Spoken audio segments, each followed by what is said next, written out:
Bismillahirrahmanirrahim. Rabbi shrah li sadri wa yassir li amri wahlul 'uqdatam min lisani yafqahu qawli. Assalamualaikum warahmatullahi wabarakatuh. Waalaikumsalam warahmatullahi wabarakatuh. Alhamdulillahilladzi khalaqal mauta wal hayata liyabluwakum ayyukum ahsanu amala wa huwal azizul ghafur. Asyhadu an la ilaha illallah wahdahu la syarikalah wa asyhadu anna sayyidana Muhammadan abduhu wa rasuluhul ladzi la nabiyya ba'dah. Allahumma salli wa sallim wa barik ala sayyidina Muhammad wa ala alihi wa ashabihi wa man tabi'ahu ila yaumil qiyamah, amma ba'd. Qala Allah subhanahu wa ta'ala fi kitabihil karamah, a'udzu billahi minasy syaithanir rajim. Bismillahirrahmanirrahim. Inna iddatas syuhuri indallahi isna asyara syahran fi kitabillahi yawma khalaqas samawati wal arda minha arba'atun hurum dzalikat dinul qayyim. Sesungguhnya jumlah bilangan bulan dalam setiap tahun ada 12 bulan, sebagaimana Allah telah tetapkan itu ketika menciptakan langit dan bumi. Dan dari 12 bulan itu ada 4 bulan yang disebut dengan bulan-bulan haram. Haram artinya mulia atau terhormat. Demikianlah ketetapan yang ada dalam agama yang lurus, maksudnya agama Islam. Waqala Rasulullah sallallahu alaihi wasallam arba'atun hurum. Bersabda Rasul sallallahu alaihi wasallam, 4 bulan yang haram itu, yang pertama 3 bulan yang berkaitan atau berhubungan langsung, yaitu Zulqa'dah, Zulhijjah, Muharram. Dan yang kedua adalah 1 bulan yang berdiri sendiri, yaitu bulan Rajab. Shadaqallahul azim wa shadaqa rasuluhun nabiyul karim wa nahnu ala dzalika minasy syahidin wasyakirin walhamdulillahi rabbil alamin. Alhamdulillah, segala puji dan syukur mari sama-sama kita ucapkan kehadirat Allah Subhanahu wa taala yang pada kesempatan ini kita semua masih mendapatkan limpahan rahmat dan nikmatnya, terutama sekali nikmat kesehatan. Semuanya sehat ya Ibu? Alhamdulillah. Walaupun ada yang bisa jawab, ada yang nggak bisa jawab ya, penting semua sehat. Ciri-ciri orang sehat itu kata ahli medis ada 2. Kalau dalam majelis taklim, yang pertama duduknya nggak nyandar, nah itu sehat. Kalau duduknya sedikit-sedikit cari sandaran, apalagi yang disandari kawan pula itu, yang muda malah nyandari yang tua, nah ini berarti kurang sehat ya, kecuali memang betul-betul sakit. Kita doakan yang sakit semoga cepat ya, cepat sehat, bukan cepat dipanggil.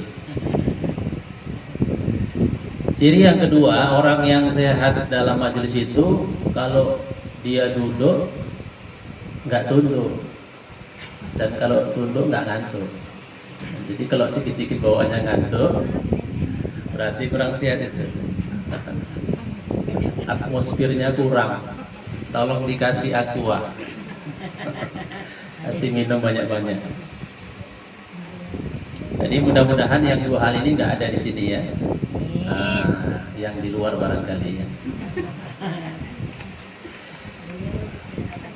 Kalau di luar bukan lagi nggak sehat, terlalu sehat. Ustaz ceramah juga. Malahan kalau dikasetkan bisa banyak.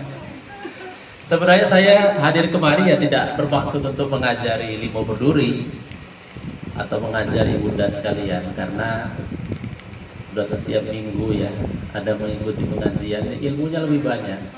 Kadang-kadang kita yang sebagai ustadz atau guru-guru ini malah nggak sempat ngaji. Habis ngajarin ngaji aja, ngaji sendiri nggak sempat. Paling baca-baca buku. Makanya lebih bersyukur ibunda sekalian ya, guru yang datang, guru yang ngajari berganti-ganti ya, bervariasi ilmu dan cara jadi banyak. Karena itu hanya sekedar mengingatkan saja, semoga ada manfaatnya nanti. Dan mudah-mudahan dengan rasa syukur yang senantiasa kita ucapkan ini, Allah akan menambahi, menyempurnakan limpahan rahmatnya dalam hidup dan kehidupan kita.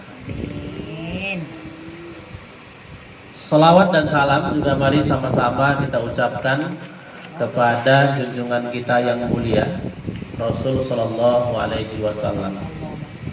Allahumma sholli wa sallim alaihi. Mudah-mudahan dengan salawat dan salam yang selalu kita ucapkan kepada beliau, insyaallah di yaumil akhir nanti termasuklah kita ke dalam golongan umat beliau yang mendapatkan syafaatnya kelak. Amin. Amin ya rabbal alamin. Ibu-ibu yakin ya dapat syafaat? Yakin? Salah satu usahanya mengucapkan selawat dan salam. Dalam satu hadis Rasulullah SAW bersabda kepada para sahabat ketika mengajinya seperti ini, udah kumpul, beliau mengatakan, semua umatku, semua umat Islam itu nanti akan masuk surga, pasti masuk surga, kata Nabi, kecuali yang nggak mau. Nah itu. Semua umat Islam, semua umatku pasti masuk surga, kecuali yang nggak mau. Ya sahabat waktu itu bertanya, apa ada yang nggak mau? Kalaupun ada yang nggak mau, macam mana pula itu orangnya? Makanya mereka berkata, ya Rasul, siapakah dari umatmu yang tidak mau masuk surga? Kata Rasul, beliau orangnya bijak dengan bahasa yang santun, tidak langsung jawab, ini dia kan. Nanti kan bisa sakit hati. Kalau menyebutkan nama dan identitas kan bisa gak enak. Beliau katakan seperti ini, orang yang selalu taat kepada Allah dan selalu taat kepadaku pasti masuk surga. Sedangkan orang yang tidak taat kepada Allah dan juga tidak taat kepadaku, ya, tidak cinta kepada Allah dan juga tidak cinta kepadaku, maka dia tidak masuk surga. Jawabannya sederhana, tapi kena ya. Berarti siapa aja orang yang tidak taat kepada Allah, tidak taat kepada Rasul, tidak cinta kepada Allah, tidak cinta kepada Rasul, nggak mau masuk surga lagi. Tidak mau masuk surga. Salah satu bentuk cinta kepada Allah, cinta kepada Rasul adalah dengan memuliakannya melalui selawat dan salam. Makanya sebelum kita lanjutkan pengajian kita pada kesempatan ini, kita selawat. Selawat yang bagaimana yang biasa? Ya Nabi, salam alaika. Ya Rasul, salam, salam alaika. Ya Habib, salam alaika. Salawatullah alaika. Nanti teruskan di rumah. Apa yang kita rasakan ibunda sekalian ketika kita mengucapkan selawat? ada perasaan tenang, ya. Yang mulanya punya masalah kayak nggak punya masalah, yang mulanya marah-marah, ya, jadi tenang. Itulah makanya kalau punya masalah atau lagi marah, baca selawat. Nah, baca selawat. Misalnya ini sedang bertekak, ya, kalau bahasa kita bertekak, ya, berdebat dengan suami. Jangan dilawan kata-kata, jangan dilawan dengan kata-kata. Itu nggak ada berhentinya, semakin panas. Yang satu selawatan, insya Allah yang satu diam. Wah, gawat, sudah dibacain. Ya, ada dia masalah dengan selawat. Bahkan ada satu selawat yang disebut dengan Nurul Qalbi, cahaya hati, atau selawat nariyah, atau selawat nuriyah, entah apapun namanya, pokoknya itu. Selawat itu kalau dibaca bisa membuat orang yang dituju lembut hatinya, ya, bisa membuat orang yang dituju lembut hatinya. Tapi jangan disalahgunakan. Artinya kalau mau lembut hati suami, ya suami sendiri, jangan suami orang. Kalau mau lembut hati anak, anak sendiri, jangan anak orang. Dan jangan takut kalau kita rajin baca selawat, nggak ada efek sampingnya. Kalaupun ada efek sampingannya, berpahala, dapat syafaat, masuk surga. Efek sampingnya, ya. Jadi nggak ada orang mati karena dibaca selawat, itu nggak ada. Tapi kalau minum obat mungkin, ya, bisa berimbas kemana-mana, gagal ginjal, gagal jantung, mati. Selawat Nurul Qalbi, nariyah atau nuriyah. Barangkali ibunda sekalian hafal itu, ya. Allahumma sholli ala Muhammad, Allahumma sholli wa sallim ala nuril anwar wa sirril asrar wa tiryatil akhyar wa miftahi babil yasar ala sayyidina Muhammadinil Mukhtar wa alihil athhar wa ashabil akhyar. Itu dibaca, ya. Kalau sebagai ibu paling enak membuat anaknya bisa lembut sambil masak. Di masakan itulah dibacain selawat. Siapa yang makan masakan yang dibaca dengan selawat Nurul Qalbi ini, insya Allah lambat laun hatinya lembut. Tapi kalau nggak berhasil sekali, diulangi 2 kali terus sampai berhasil. Kayak minum obat, pilek, pening, ya. Minum sekali nggak hilang, minum lagi. Tapi kan kalau kebanyakan overdosis mati. Ini kebanyakan overdosis masuk surga. Kebanyakan baca selawat masuk surga. Nah, jadi nggak usah takut, efek sampingannya pasti bikin bagus. Ibu dan sekalian yang saya hormati dan muliakan, ibu ahli bait yang sama kita hormati dan muliakan, yang pada kesempatan ini telah memberikan tempat yang lapang kepada kita, bahkan memberikan pelayanan, ya, berupa penerimaan dan penyediaan tempat. Mudah-mudahan seluruh kebaikan ahli bait ini menjadi amal soleh, ya, yang pahala yang bernilai jariah. Dan apa nanti yang diberikan oleh ahli bait kepada kita berupa panganan, minuman, semuanya menjadi sedekah yang juga nilainya berlipat ganda diberikan oleh Allah Subhanahu wa taala. Intinya ahli bait di rumah ini sama-sama kita doakan supaya tetap menjadi keluarga yang sakinah, mawaddah, warahmah. Amin. Amin ya rabbal alamin. Ibunda sekalian yang saya hormati dan muliakan, sekarang ini atau saat ini kita sudah berada di penghujung dari tahun Islam 1441 Hijriah. Kalau nggak salah 2 hari lagi habis tahun 1441 menjadi 1442. Berada di ujung tahun itu sama artinya dengan kita berada di ujung kehidupan. kalau memang hidup kita hanya di tahun ini. Itu makanya mengakhiri tahun itu penting sekali dalam Islam untuk melakukan amal-amal yang bagus. Dan mengawali tahun pun penting sekali dalam Islam untuk melakukan amal-amal yang bagus juga.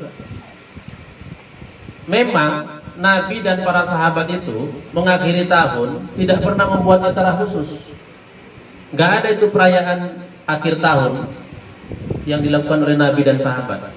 Tapi Nabi Muhammad dan sahabat tidak pernah lupa setiap akhir tahun membaca doa.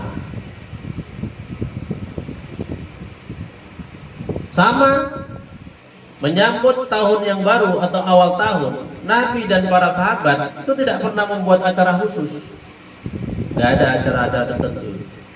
Tapi Nabi dan sahabat tidak pernah lupa mengawali tahun dengan membaca doa.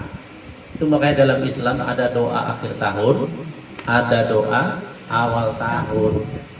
Jadi kalau kita pengikut Nabi Muhammad, pemuja katakanlah ya, idola Nabi Muhammad, berarti mengakhiri dan mengawali tahun adalah dengan mengikuti cara beliau. Jangan ngakunya mengikuti Nabi tapi caranya cara di luar Nabi. Ngakunya mengikuti Nabi tapi caranya di luar cara Nabi. Mengakhiri tahun udah beli trompet, ada yang beli petasan, ada yang udah beli lilin, ada yang udah beli ikan, ayam mau dibakar-bakar. Ya. Sementara zikirnya, doanya, muhasabahnya nggak ada. Wah, ini nggak benar. Nah, itu nggak betul. Kalau betul-betul umat Nabi Muhammad mengakhiri tahun, banyak zikir, baca doa, muhasabah, tausiah. Kalau mau ada makan-makan silakan. Udah itu pulang sambil maaf-maafan. Baru bagus nilainya. Dan biasanya mengakhiri tahun itu sekaligus dengan mengawali tahun. Jadi peringatannya bersamaan.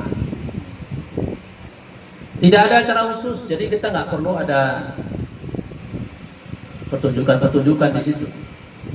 Macam kemarin 17 Agustus, untunglah 17 Agustus tahun ini masa Covid, jadi nggak terlalu banyak acara. Kalau enggak, dangdutan semalam suntuk, ya, mabuk-mabuk, teler-teler. Belum lagi nanti sepak bola, laki-laki main sepak bola tapi pakai daster, mama-mama panjat pinang. Waduh, ada dia nggak terbalik-balik. Ini pula yang mau dianggap kita orang yang bersyukur, caranya kufur. Ya, jadi kalau betul umat Nabi Muhammad ya ngikuti cara Nabi. Tapi Ustaz, kalau seperti itu aja kan kayaknya nggak terlalu berkesan, biasa-biasa aja. Buat lebih luar biasa suasananya, kan bisa. Kalau biasanya zikirnya pelan-pelan dikuatkan gitu, semangat. Kalau biasanya doanya nggak pakai nangis, pakai nangis. Bukan jerit-jerit, pakai nangis. Atau kalau sekarang kan kita baca selawatan itu ya, baca zikir dan selawatan itu bisa pakai nada-nada, pakai lagu-lagu, kan suasananya bisa hidup. Tapi nggak juga bagus kalau pakai musik di situ. Macam kita lah, Idul Fitri, Idul Adha tiap tahun, takbirannya pakai musik. Orang surnya bukan di takbirnya, surnya di musiknya. Apalagi yang mutar masjid pula itu sama musola. Terakhir anak-anak joget-joget di luar. Harusnya kan anak-anak ikut takbiran. Makanya paling bagus takbiran itu bukan kaset, ya. Tapi bagus takbiran itu adalah orangnya. Nanti kalau kaset yang takbiran dan diputar di masjid, jamaahnya itu pada joget-joget, ada yang ngobrol-ngobrol, ada yang nggak peduli. Ruginya apa? Nanti di akhirat begitu diponis yang masuk surga kasetnya. sementara jamaahnya masuk neraka semua. Kenapa? Kasetnya takbiran, jamaahnya joget-joget. Nah, terbalik. Nah, jadi seperti ini juga. Mengakhiri mengawali tahun, yuk kita zikir, kita doa, kita muhasabah. Ya Allah, alhamdulillah masih kau berikan umur yang panjang, berarti masih dikasih kesempatan untuk nambah pahala, menghapus dosa, jadi orang baik. Ingat kematian, sewaktu-waktu pasti akan datang. Di rumah ini 40 hari yang lalu sudah dipanggil Allah. Berapa usianya, Bu? Hah? 69. Berarti yang 68 hati-hati. Tapi nggak ada sini 68, 67 lah. Nggak ada juga. Nah tuh, nenek udah lewat, berarti aman nenek. Yang di bawah itu ya nenek. Dikasih umur panjang itu bukan pamer-pameran, bangga-banggaan. Sebenarnya Allah masih sayang sama kita, masih ada tugas kita yang harus diselesaikan di situ. Mungkin yang paling utama kita bisa menjadi tauladan yang baik menjelang akhir, meninggalkan warisan-warisan yang positif. Makanya makin tua itu kalau bisa kayak keladi, kebalik. Makin tua itu kalau bisa kayak kelapa ya. Makin tua makin berbuah. Nah, semua bermanfaat. Jangan kayak makin tua tuh kayak keladi. Makin tua makin menjadi gatal. Gak peduli umur berapa, gak peduli pakai kerudung mana ada musik joget. Bukan gak boleh joget, tapi tidak waktunya lagi di situ mengekspos jogetnya. Kadang-kadang kita nggak taunya di situ, surnya aja. Kan nggak dilarang joget, siapa yang larang joget? Tapi ketika joget jadi fitnah, kalau nenek-nenek joget, pasti orang banyak mengatakan, ih nggak tahu diri, betul nggak? Iya. Kalau anak udah joget, mantap, masih banyak positifnya di situ. Tapi kalau udah tua-tua joget, jogetnya nggak salah, tapi fitnahnya itu yang salah. Makanya makin tua jangan, nah gitu. Boleh joget jarinya aja gitu. Atau kepalanya nggak apa-apa. Jangan sampai ya Allah. Dulu pernah ada rocker nenek-nenek dulu ya. Udahlah, almarhumahnya udah nggak usah kita bilang-bilang nanti dosa pula. Ada dulu. Norlela Sari. Tahu aja. Masih ingat nenek itu. Nenek. Jadi kita introspeksi. Kenapa usia ini harus selalu diingat-ingat? Ini saya sampaikan nih hadis Nabi dari sahabat ya Abdullah bin Mas'ud, sahabat Nabi, dan juga dari Abu Hurairah. Jadi hadis ini banyak sekali sahabat Nabi yang menyampaikan bahwa dalam hadis itu dikatakan malaikat maut itu mengunjungi setiap manusia sehari semalam 24 jam itu 70 kali. Jadi malaikat maut itu melihat kita, melihat wajah kita itu sehari semalam 24 jam itu 70 kali. 24 jam itu berapa menit? 300 berapa? Udahlah, kali-kali udah payah. Pokoknya 300-an menit.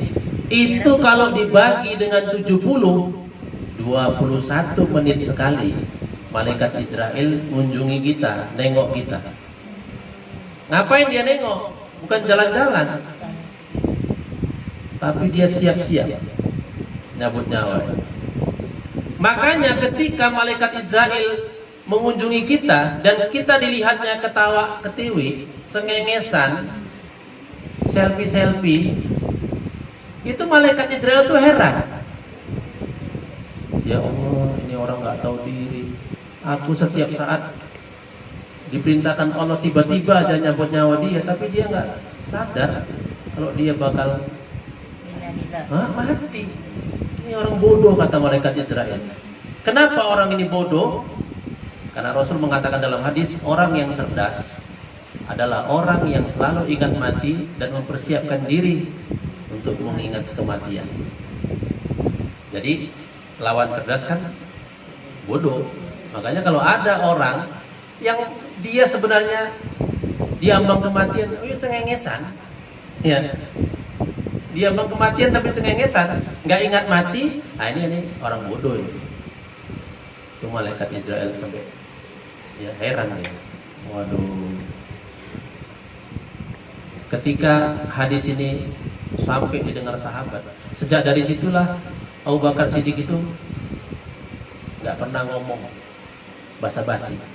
Sejak dari situlah Umar bin Khattab itu banyak nangis, ya, daripada senyum. Umar bin Khattab. Sejak dari situlah Utsman bin Affan itu selalu menyendiri. Sejak dari situlah Ali bin Abi Thalib itu, walaupun dia masih muda, tapi selalu menasihati kematian kepada orang lain. Dan banyak sekali hadis-hadis dari Ali bin Abi Thalib ini yang menceritakan tentang kematian. Jadi kalau orang-orang yang betul-betul paham, dia begitu diingatkan mati, dia terus mengambil nilai yang positif. Ya, kalau kita diingatkan mati, malah nengok orang mati malah ketawa.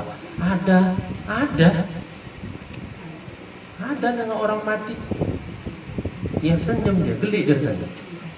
Mati, semalam jumpa loh, ini lucu kali wah ini. Mati lah wah ini. Apa pula? Saya berapa kali nengok orang ya mengunjungi kematian, cengengesan. Di dalam masih senyum-senyum dia, di luar ketawa. Pembahasan tahap apa yang dibahas? Padahal nengok orang mati itu nasihat yang paling bagus. Ternyata nggak berhasil juga sama orang yang punya jiwa-jiwa yang matinya. Jangan sampai kita seperti itu, ya. Seperti mayat hidup kita ini kan. Hidup fisiknya tapi jiwanya mati. Kalau jiwa kita mati kan kita seperti mayat hidup namanya. Nah ini yang kita takutkan. Jadi mengingat kematian itu penting. Apalagi ini sekarang kita berada di akhir dan awal tahun. Itu menunjukkan batas, ya, batas era atau masa. Ya syukur-syukur kita masih dipanjangkan di 1442. Kalau enggak ya aku boleh buat. Semalam saja sampai dengan hari ini, 2 teman saya Ustadz panggil, padahal udah dari sejak 10 hari yang lalu berturut-turut ustadz-ustadz kita, ulama-ulama kita di Sumatera Utara, di Medan ini dipanggil Allah. Sampai semalam sama hari ini pun masih ada juga ustadz yang meninggal. Nggak tahu besok. Ayo, maunya itu kita ingat ke diri kita gitu. Jangan ingat bukan saya itu, tapi yang perlu kita ingat kalau saya bagaimana. Ini. Ibunda sekalian yang saya hormati dan muliakan, itu makanya di akhir tahun ini nanti kita banyak berzikir ya, berdoa, bermuhasabah. Kalau bisa enggak pun dibuat secara besar di masjid, di musola atau di majelis taklim seperti ini, dibuatlah di rumah masing-masing, di keluarga. Nah sekarang ini kan memang eranya lagi era beribadah di rumah. Ya udahlah, manfaatkanlah ibadah di rumah itu kan. Bahkan bukan cuma ibadah, semua nih belajar di rumah, ya kan. Bekerja pun kalau bisa dari rumah. Kayak sekarang banyak yang buka online itu, usaha-usaha industri online. Ya kerjaannya di rumah gitu. Ya kalau kita ambil nilai positifnya, musibah COVID ini seperti itulah, ya, membuat kita jadi lebih dekat. Kalau dulu kan belum ada ini, kita banyak menjauh, jarang bisa berkumpul karena masing-masing sibuk. Yang kerja keluar, anak-anak pun kalau udah musim sekolah di sekolah, jarang bisa ketemu. Sekarang saatnya ketemu, apa yang bisa kita buat? Nah disitulah sebenarnya ujian dari Allah itu sedang berlangsung. Nah pada akhirnya nanti kita akan tahu ya mana yang paling bagus di antara dua situasi ini, banyakan keluar atau banyak di dalam. Itu kita nanti yang paling tahu, banyaknya belakangan. Kemudian ibunda sekalian, pada kesempatan ini saya hanya sekedar untuk mengingatkan kepada kita kembali supaya kita juga banyak meningkatkan iman ilmu, dan juga amal. Terakhir akhlak. 3-4 ini yang kata ulama yang harus sukses dalam setiap tahun ditingkatkan. Jadi orang yang sukses itu adalah orang yang hari ini itu lebih bagus daripada hari yang lalu. Orang yang minggu ini lebih bagus daripada minggu yang lalu. Orang yang bulan ini lebih bagus daripada bulan yang lalu. Orang yang tahun ini lebih bagus daripada tahun yang lalu, itu orang yang sukses. Makana yaumuhu khairan min amsihi fahuwa faizun. Siapa yang hari ini lebih bagus daripada hari yang lalu, orang bagus, orang sukses. Tapi apanya yang harus lebih bagus? Nah, kata ulama 4 hal ini. Selebihnya setelah 4 ini. Yang pertama iman. Iman harus ditajdid, lebih bagus daripada yang lalu. Keyakinan maksudnya. Kepercayaan. Jangan tahun lalu yakin, sekarang ragu. Jangan tahun lalu beriman, mantap, sekarang malah nggak beriman. Nah, ini berarti bukan lebih bagus. Jadi orang yang sukses itu pertama imannya makin bagus, keyakinannya pada Allah makin bagus. Apalagi sekarang kita sedang perang ideologi. Keyakinan, aliran-aliran ideologi yang masuk di Indonesia makin banyak yang merusak. Nah, belum lagi dari aliran yang di luar Islam. Aliran yang dalam Islam sendiri pun banyak yang rusak. Ini mesti hati-hati. Ya, sekarang ini ada kelompok-kelompok Syiah. Itu yang dalam Islam. Belum lagi ada kelompok-kelompok yang di luar Islam. Ini karena waktunya sempit, ya nggak mungkin satu persatu. Ya. Belum lagi masalah pemahaman, ada Islam liberal, ada Islam sekuler, ada Islam pluralis. Waduh, na'udzubillah min dzalik. Kita mesti berhati-hati. Ya. Ya, itu masalah iman. Tajdid iman, caranya bagaimana? Meningkatkan iman 3 hal. Pertama, zikir tauhid. Cara menguatkan meningkatkan iman, pertama sekali dengan banyak-banyak zikir tauhid. La ilaha illallah, la ilaha. Imam Al-Ghazali dalam kitab Ihya Ulumuddin mengatakan, jadidu imanakum, bila perbaiki, tingkatkan imanmu dengan kalimat la ilaha. Orang yang banyak mengucapkan kalimat la ilaha illallah, imannya pasti kuat. La ilaha illallah. Makanya siapa mati pun dengan kalimat la ilaha illallah masuk surga ya. Makanya banyak-banyak tahlil. Banyak tahlilan. Tapi saya sarankan kalau banyak tahlilan itu diresapi dia maknanya. Jangan tahlilan kayak balapan. Orang sekarang tahlilan pertama kali gigi 1. La ilaha illallah, la ilaha illallah. Pukul gitu. Gigi 2, la ilaha illallah, la ilaha illallah, la ilaha illallah. Gigi 3, la ilaha. Gigi 4, suara nggak kedengaran, badannya yang goyang. Ini kalau rumahnya rumah batu nggak ada pengaruhnya. Kalau rumahnya rumah di atas panggung, rumah-rumah nelayan tuh bisa kanan kiri. Saking surnya kadang-kadang sampai nggak sadar, nggak ada yang memberhentikan. Untung ada yang kena gigi nyamuk, ketepak. La ilaha illallah. Lama kali lah kita tahlil. Yang seperti ini tahlilan mana ada meresap. Jadi supaya iman kuat banyak tahlil. Kemudian yang kedua apa? Zikrul. Tadi zikrul tauhid ya. Yang kedua dizikrullah, dengan zikir, menyebut nama Allah. Sebutannya nama Allah itu banyak ibunda ya. Ada Allahu Akbar, ada Subhanallah. Yang penting ada Allahnya. Walhamdulillah, ada ya. Wala ilaha illallah, wallahu akbar. Hasbiyallahu wa ni'mal wakil. La haula wala quwata illa billahil aliyy. Pokoknya setiap situasi kondisi yang kita hadapi ada zikrullah di situ, itu bisa meningkatkan iman. Dapat nikmat, alhamdulillah, itu zikrullah. Dapat musibah, inna lillahi wa inna ilaihi raji'un. Ada kalimat Allahnya, itu zikrullah. Terlanjur buat dosa, sandung batu, astagfirullah. Ada kalimat Allahnya, zikrullah. Menghadapi kesulitan hidup, hasbiyallah wa ni'mal wakil, ni'mal maula wa ni'man nasir. Jadi jangan setengahnya, sandung batu, astaga, Siapa naruh batu di sini? Teruskan dia, astagfirullah. Biar nggak menduga macam-macam, iman kuat, mantap. Ya. Kemudian yang berikutnya pada zikrul maut. Cara ketiga untuk meningkatkan iman dengan zikrul maut. Ingat mati.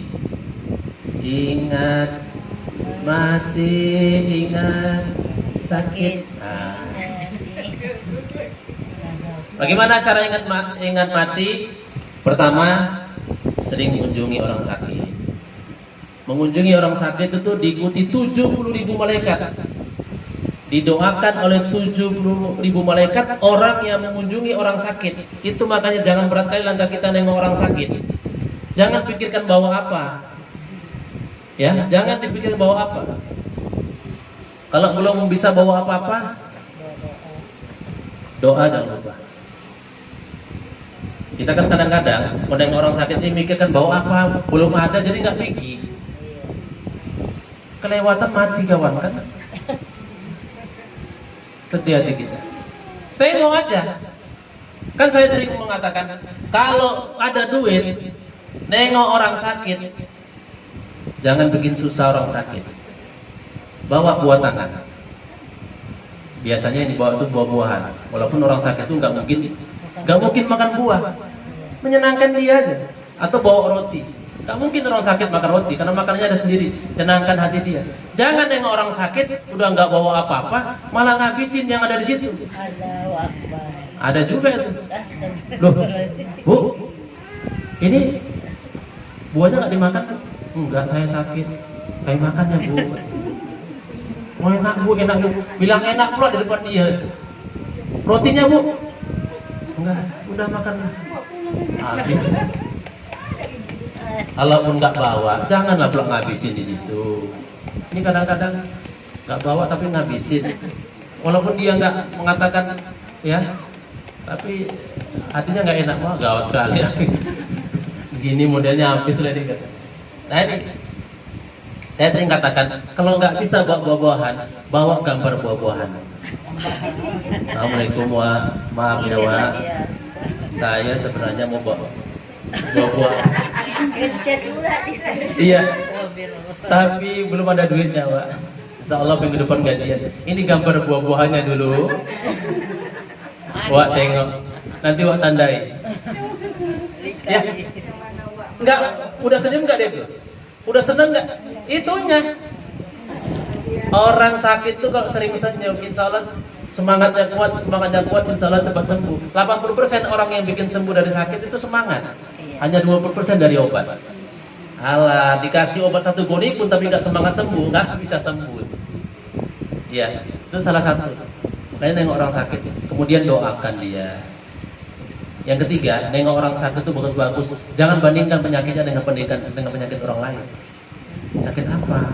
Bahaya. Semalam tangga saya, ya, panuan mati. Apalagi mah katanya pula, jangan gitu.